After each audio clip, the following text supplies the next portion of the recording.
Get shot in the eye with a dart, or it's time to clean my eye.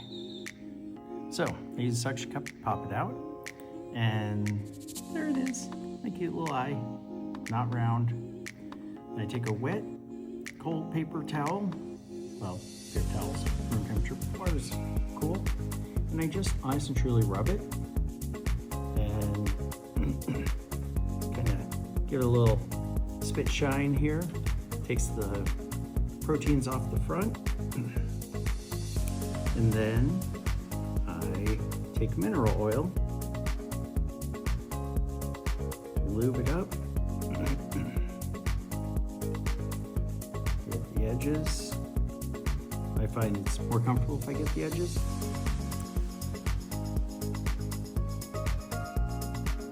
And so I know which way is up.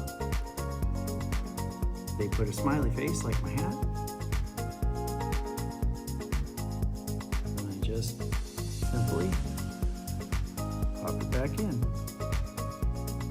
What does it feel like when you're putting it back in?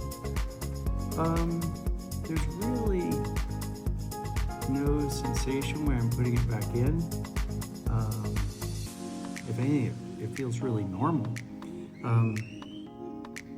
And if I had to take my eye out to like go swim in the ocean, because then I would just put in this clear conformer. I don't know if you all can see that or not. It's probably not gonna show up on a lens real well, but it's just holds the space open and protects the socket. How often do you have to do this little magic trick? I do it about once a month. What I notice is that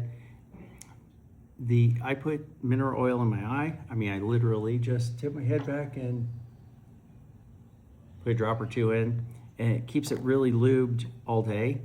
And what I notice is when it's time to clean my eye, the lube doesn't feel like it's lasting as long. Like instead of making it until bedtime, I'm only making it until like 4 or 5. And that's kind of my sign that, you know, I can just add more oil and it feels fine.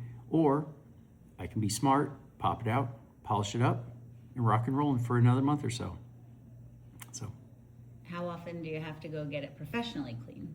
About every 6 months to a year, I take it in and they give it a super polishing, like, I don't know how they do it, but they just pop it out. 10 minutes later, they're back with my eye. And it definitely does, after 6 months or a year, like it really doesn't slide, your eyelids don't slide as well over it. But once they polish it, it's like, woo! It's like, maybe if you had an old windshield and, you know, those windshield wipers are going, but it had gotten kind of pitted, and then for whatever reason, unfortunate event, you had to get a new windshield, and all of a sudden, you know, you're just like, everything's clearer, and my windshield wipers slide, and the rain goes off it. That's the best analogy I can give you. So, Thanks. yeah. Hope you enjoyed.